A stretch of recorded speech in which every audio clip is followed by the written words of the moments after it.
we can start round 1 as soon as it begins. All right, we're back for round 1. We're on the die roll, and I think we'd like to play first in this deck. This hand is slow. Basically, we have a turn 3 play to Cycle Corson Tusker, and a turn 4 play for Corson Voreen. Our deck has so many 2-drops that I feel like, you know, we're a little bit action light here. Like if one of these Tuskers was just a Wild Mongrel, it'll make a big difference. But I don't think I can get rid of 3 lands. I mean, we can basically should be able to play just about everything in our hand if we're talking about the Cycling and Corson Tusker. So, and on the play, I think we're okay. Hopefully, our opponent isn't gonna Black Lotus. I don't know, Battle Screech us or something like that. I was watching the okay. Our opponent's in green, so there was another green drafter. Maybe this guy is the guy who had all the Madness cards. Is there any reason to play black? Yeah, sure.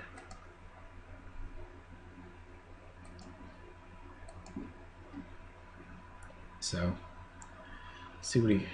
It's pretty cool that you get to play with the unhinged lands. Beta basics are my favorite because I'm that kind of guy, but, you know, these are obviously gorgeous lands, so just pumps. That's fine. Seems reasonable. Wow. All right. Well, I don't see any reason to cycle on our turn, so I will wait to cycle on his turn.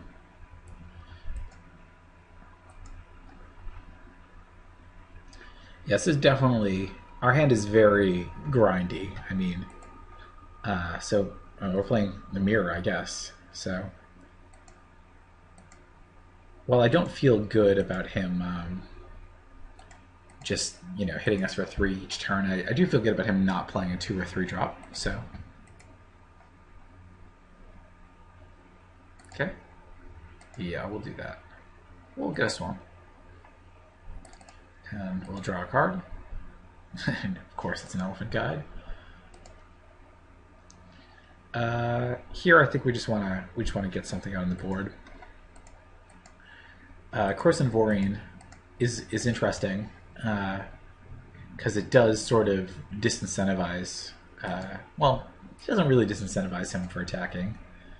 He basically gets a free attack in, but I get to eat his Basking Root Wall next turn if he does so and doesn't play well. If he did not play land, which he did.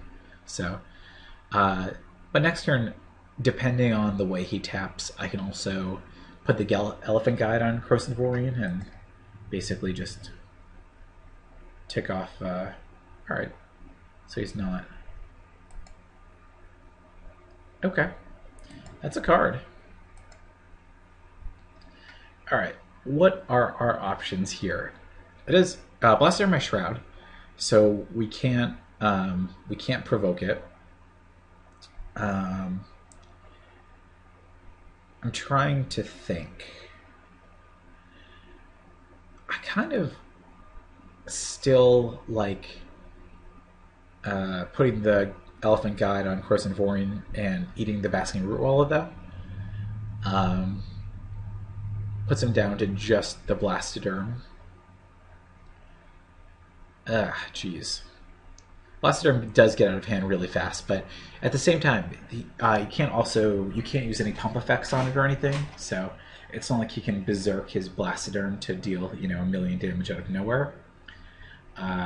So I think that's my plan, is to Elephant Guide this, and let me just double check on provoke. Its attacks may have target creature defending players untap and block the table. Okay. And I like the idea of eating the Rootwalla. It just...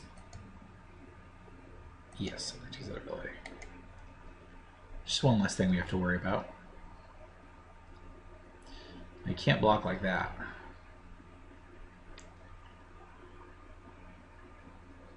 Can we block? Yeah. You can only block one creature. This card is actually pretty powerful. I didn't realize. I remember it being a 3/2 provoke and feeling like it was sort of fragile, and that you wouldn't really get to use the provoke that often. But I don't know. It's pretty sweet. Unfortunately, I think we do have to hold the Vorian back next turn. Yeah. I mean, even if he kills it, we still have an elephant to chump with. Our Vorian, will live until something happens, but his Blastoderm is not in the same position. So, what I like doing here is playing the Mercenary, cycling the Tusker. Well, I could cycle the Tusker now on my turn. I'm trying to think of what would change. You know what? Let's cycle it now.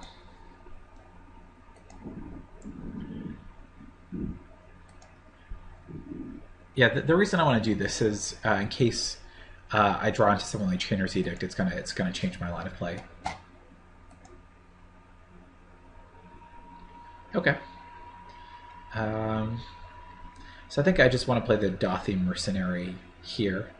Keep the Vorian back. Next turn I can play a Croson Tusker, and then I can start uprising more Tuskers, and that seems pretty awesome. Yeah, so we're not attacking because Dothy Mercenary cannot block the Shadow. I feel reasonable about our place in this game. He definitely attacks the Blastoderm. The Blastoderm has an additional... It can attack us one more time. Because it's when you can no longer remove a fading counter. So...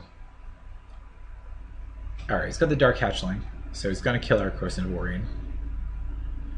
Alright, that's not great for us. Especially because, we basically just have to chump here. This guy's flying anyway, so...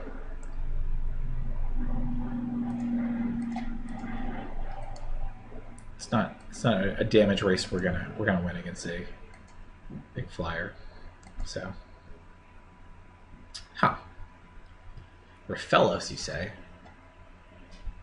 I think I can jam the Raphellos and then also play Croson Tusker. Is that true? Oh no, that's not how Raphellos works because it has summoning sickness. But I could play. Okay, no, that's not going to work. As much as I want to play Raphellos and Urborg Uprising this turn, I think I have to just play the Croson Tusker. Yeah, he's got us kind of in a not a great position. And part of me would like to cycle this Baron more. Because if we do have something like a Chainer's Edict, this would be a good time to use it. Because we're basically just dead if he has a removal spell for the Croson Tusker, because he gets in for 8, and then I have to find a way to deal with the Dark Hatchling the following turn. But yeah, you do what you got to do. So we'll cast this. We'll attack.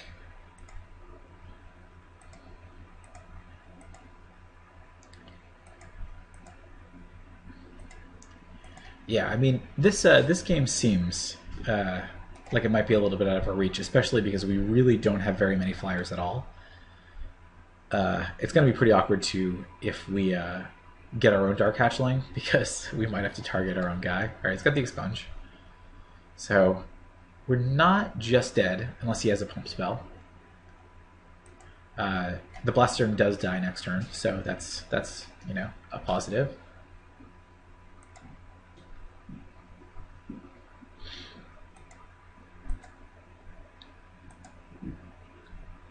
Okay.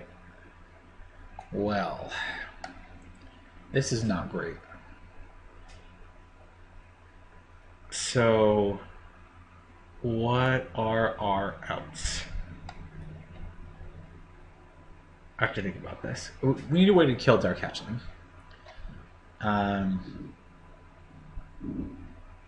So we could draw our own Dark Hatchling to block it potentially. That's not great, but it's an option. Chainer's Edict is pretty awkward here because he just sacrifices Blaster, which is going to die anyway. So I'm not sure I can afford. I mean, the Uprising is going to draw us a card, and we'll be able to get these back. I don't think that's the play. I think we cycle this Baron more and just pray that we see something. Well, this is a sweet one, but unfortunately does not fly. So, what can we do? What are our options? 4, 5, 6. Yeah, we are out of this game. We will concede. That's unfortunate. Our deck felt really good. I didn't think that I was. I didn't feel super behind up until the end there. So, Claws of Wirewood is a card we might want to play here. He showed us one of those guys, the Dark Hatchling, but that doesn't really seem right. It's a 6-drop. We do have plenty of ways to attrition the match. I kind of like playing the Mesmeric Fiend here. Just trying to think of what I would want to play it over.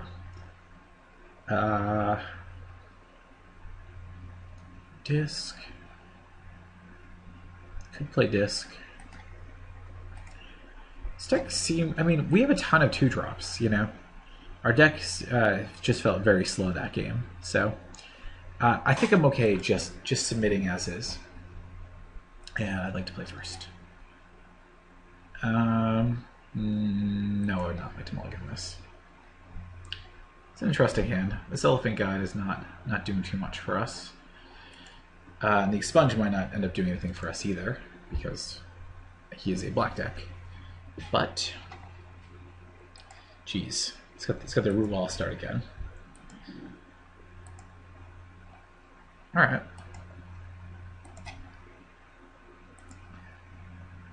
So, I guess I have to figure out whether I want to cycle the Expunge here, and I don't think I do. That doesn't seem right.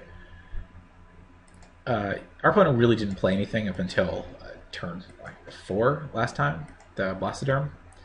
So I think I just keep open the Expunge here. If he tries to pump, kill his guy.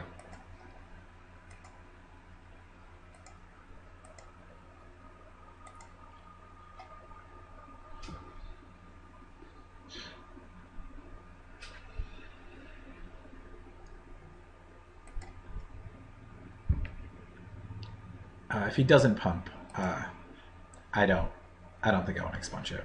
Yeah, I will do it.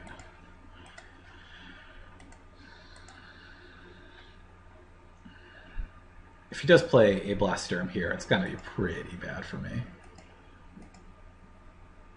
I mean, meaning this following turn. Jeez. Alright, well, we're going to cycle this Tranquil Thicket real quick. Alright, well, that's a card. So,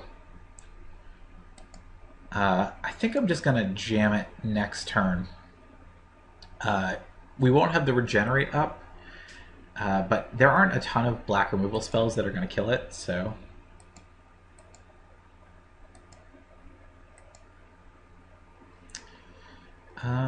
could play the Vorine. I don't think I really want to do that. I think I should just play the most powerful card. I have the Earthwork Uprising too to get it back later if I so desire.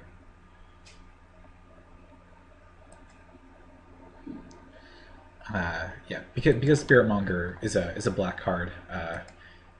There's not a lot of ways for black green to remove it that I can think of. So I might end up being surprised, and Chainer's Edict is a way that he could deal with it. But even if we had the regeneration up, that obviously doesn't do anything. So. All right, Blastoderm.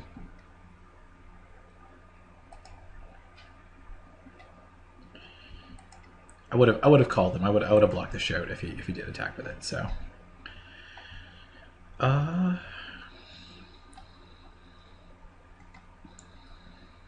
what do I like doing here?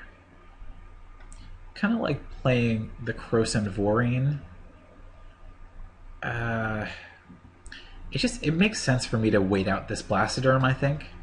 I mean, we'd be trading 6 for 6, but I'm at 17. That seems less good. Especially when his guy is, terminal. Putting the Elephant God in Spirit Monger just seems a little unnecessary. I think Vorine makes the best use of my mana, leaves up Regenerate, protects us against an Edict effect, etc., etc., etc.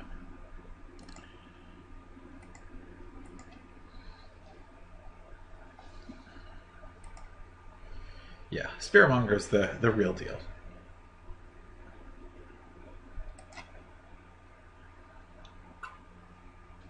Finehorn Elves. Okay, he's got a Crossend Tusker too.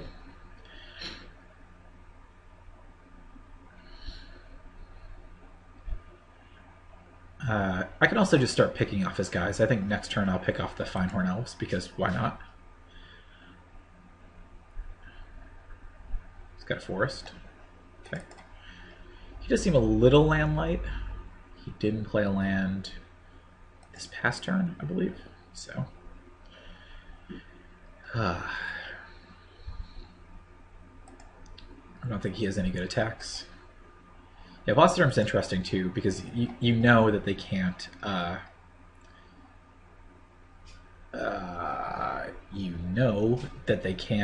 pump it. So, and if I don't think there's a way you can kill Spirit Monger, then yes. All right, I definitely am going to kill it. I'm just going to pick off the Finehorn Elves because I don't see a reason not to. The Elves. Yes. I would like to use this ability. We do need to be mindful a little bit of the time. It's definitely could be a factor. Okay. We're going to cycle Baron more now. See what we draw. Alright. I'm just going to play one Wild Mongrel. Like I said, with Spirit Monger, I think I just want to keep up the regeneration mana. Guy is so good that it's hard to argue that.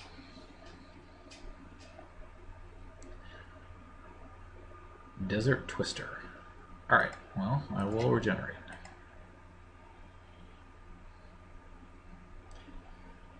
Yeah. I mean, he does, I guess, get in this turn. So that's a thing. What I like doing here is blocking the shout, and then next turn I'm going to Elephant Guide the Vorine and pick it off. Yeah. We do take 5, but I don't... we are firmly ahead of this game, so this is a thing. And he's tapped out, so...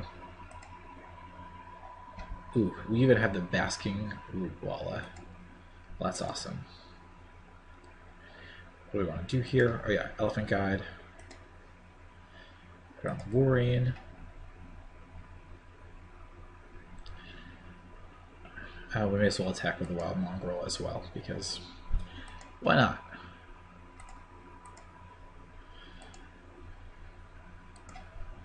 Yeah, I'll provoke that. I think I'd like to do that. Attackers, discard a card.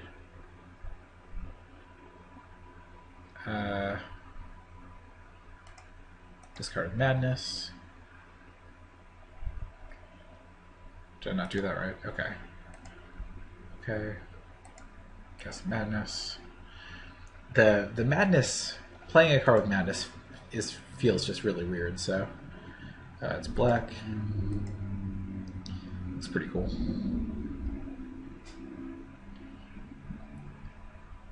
Yeah, you do gotta block it. Cool. Alright, well, I feel very firmly ahead in this game, so next turn we can just probably start smashing with everything. If we draw another mana, we can Dark Hatchling a green creature. We can pick something off with Coruscant Voreen. Like I said, I feel very good about this game. I mean, our opponent does still have 5 cards in hand, which is something to be cognizant of. But, you know, whatever. Okay. So he has the Dark Hatchling. We will...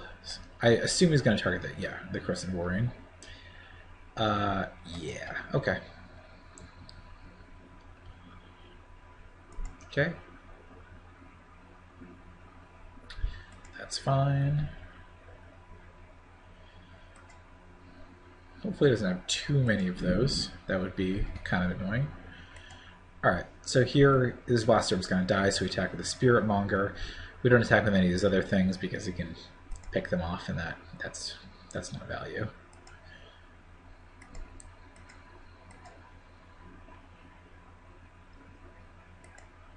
Part of me would like to Urborg Uprising this turn, but I don't really see a need for that.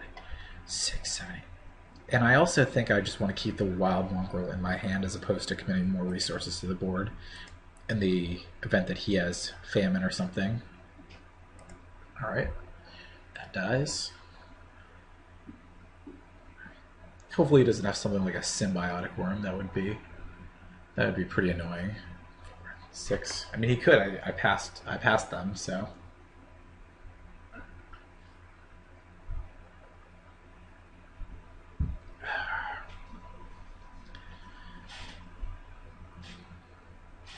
This format's pretty cool. Big fan of this flavor text. Teaches you to play dead. Alright, I think we're going to sack the Root Wall here. Cancel. Okay. It's pretty... I mean, it's like, if we want to get it back with Urborg Uprising, it's basically free, because we can just discard the Wild Mongrel. I think that there's a pretty good chance that next turn, before attacking, I will Urborg Uprising. Yes, sure.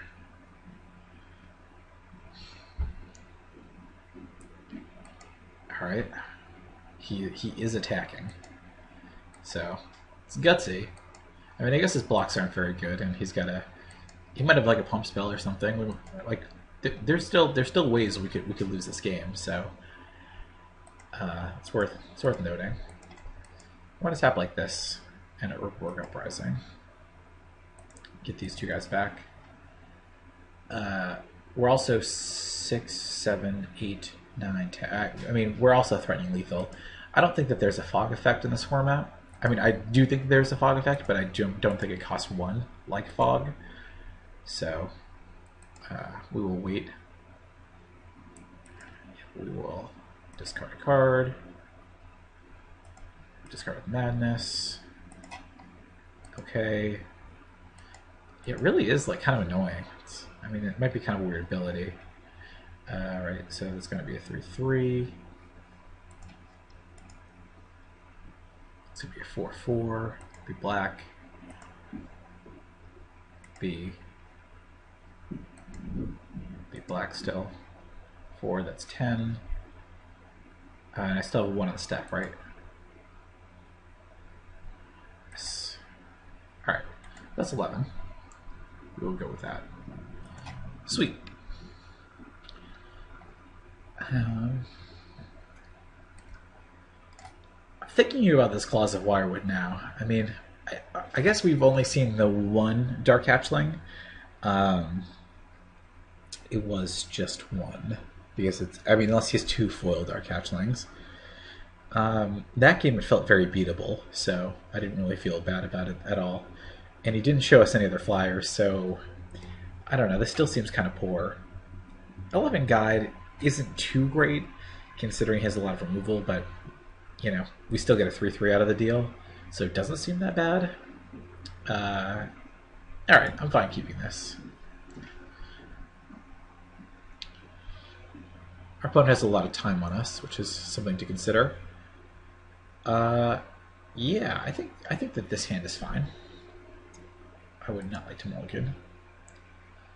It's definitely these lands make it a little bit awkward, but that's fine. I'm just wondering about this turn 1 Basking Rootwalla. Whether we want to do it or not, just to get it out there. The other option is to play one of these. But, you know, we're going to be able to play our 4 drops either way. Well, depending on what lands we draw. Alright, well, I convinced myself that I want to play this basketball. I think it's a high enough upside.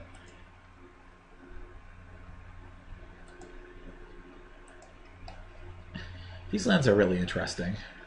They just feel so bad. I know that they do fix your mana, but the fact they come into play tapped and still deal damage to you, it's not. This is not Grand Coliseum. It doesn't add any mana, just these two. So,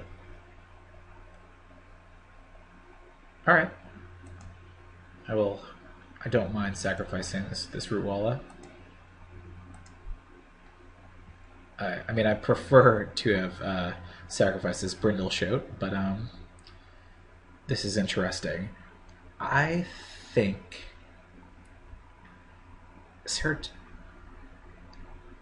I mean, playing Brindleshote here is not really going to do much. I mean, it lets us attack sooner with it, but I think I'd rather just play a Tranquil Thicket or Baron Moor to ensure that we can Krosan Tusker next turn, and that we can hit our Blastoderm and our Defiler on turn 4.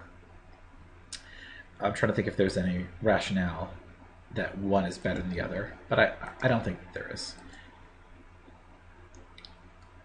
Oh, I suppose playing the Baron Moor is better because we can cycle this Tranquil Thicket, which, depending on what he does, I can see myself wanting to do. Yeah, I mean, if they're gonna not do anything, I think that's totally fine. Yeah. All right. Well, now I feel really good about it now. What are my thoughts here? I'm wondering whether we have 5 lands, and we have our next couple of turns kind of planned for. I wonder if we even do want to cycle this now, or whether we just want to play the Brindleshote. Then the following turn, Blastoderm, Phyrexian Defiler, so on and so forth. That actually seems fine to me. I kind of like doing that. Our opponent's holding up maybe something like Expunge, but I would imagine you do not want to use Expunge on Brindleshote. Shout. I have no idea what that word is. Hunters lure the stripling boar into the open, hoping to trap greater prey. Like, oh, it is a boar. Okay, we're singing like an elephant. All right, we are gonna swing first. I don't really see a reason not to. I think I like playing the Blastoderm next. If he plays something bigger, we have Chainer's Edict. So, yeah, no reason not to do that. He can't kill it, presumably.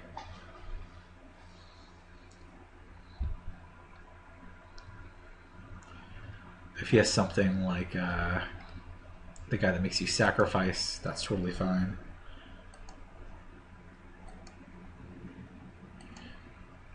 Alright, move a Fading Counter.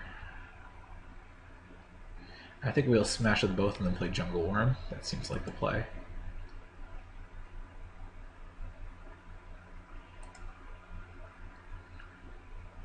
we're winning this damage race.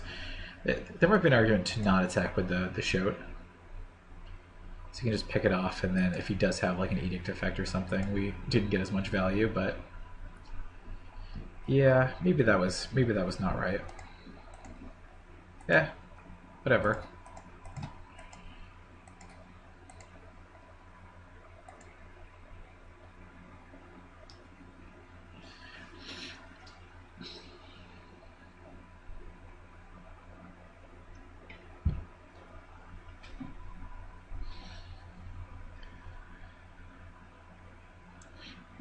Our opponent has 3 cards in hand, and 6 mana right now, so that's a little scary. It's gonna be the Dark Hatchling. Dude, this foil Dark Hatchling has hit us every time. Yeah, Sumi kills that. That makes sense.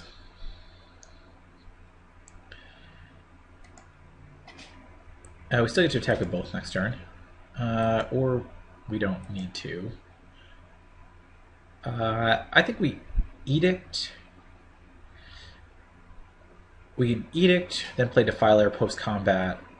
Yeah. All right, so I like this play. All right, Edict, target you.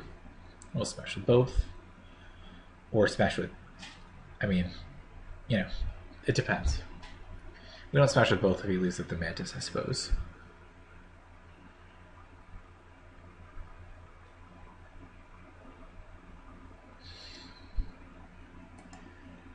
All right.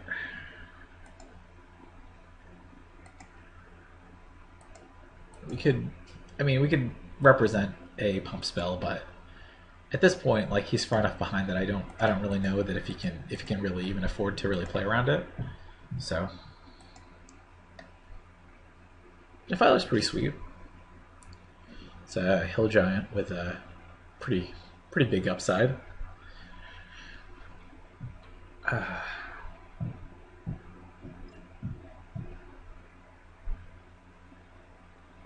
We only get one more swing with our Blastoderm, which is a little bit sad, I suppose. But if we draw another mana, we also can flashback our Chainer's Edict. Our opponent also only needs 1 mana to flashback their Chainer's Edict as well. So this is a thing. So far, I'm pretty glad I didn't play the Crimson Tusker.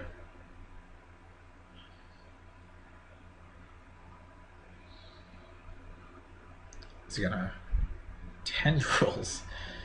Yeah, that's all right. That's a thing. I mean, it slowed down our Blastoderm for sure, but yeah, I'm not sure. I'm not really entirely sure how I feel about that. All right, what do I like doing? I think I can smash with everything, and he can double block my Defiler, and I just kill the Dream Pod.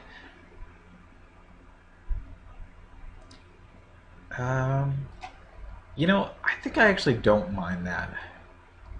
You know, it sucks that he might get to kill one of my guys. I mean, I could just attack with these two and hold this up, but it's the same thing. Yeah. And then I think I just played Crimson Tusker afterwards. Our opponent just has 1 card in hand, so.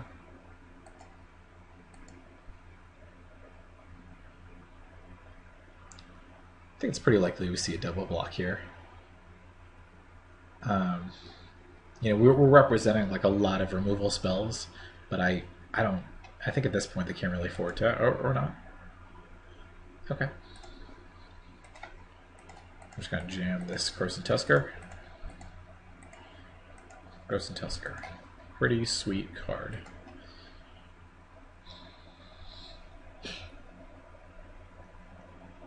Like I said, Symbiotic Worm would be bad for us. That's something I definitely don't want to see him play, but it doesn't look like that's going to be the case. All right, it's got the Expunge.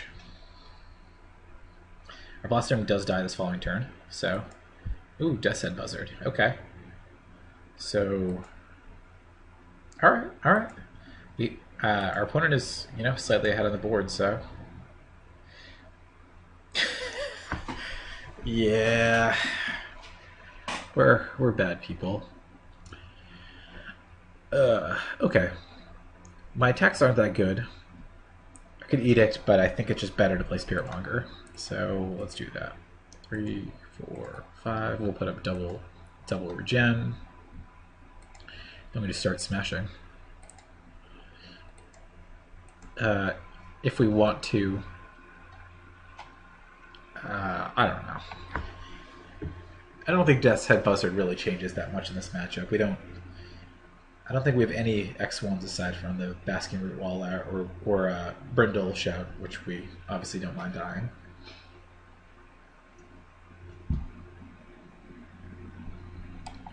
He's going to paralyze his own guy. It's interesting. He gets a Saproling, so I guess his plan is to chump. But it's not really going to work that well because I have the Phyrexian Defiler. Yeah. Alright. Cool, so we won our first round. I will talk to you guys in a couple minutes when we go into the next one. Alright guys.